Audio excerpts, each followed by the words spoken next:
Hello guys, here I have Whirlpool kitchen hood AKR 62F LTK, and today I will tell you about the possible malfunctions in this device.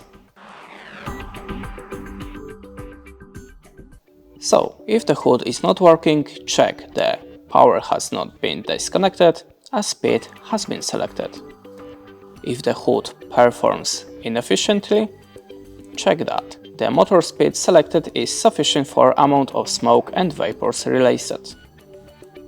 The kitchen is sufficiently ventilated to allow air intake. If the hood has turned off during normal functioning, check that the power has not been disconnected, the omnipolar disconnection device has not tripped. If the hood fails to operate correctly, briefly disconnect it from the mains power supply for 5 seconds, then connect it again and try once more before contacting the technical assistance service. And that's it. Thanks for watching, leave us a like or a comment, and goodbye.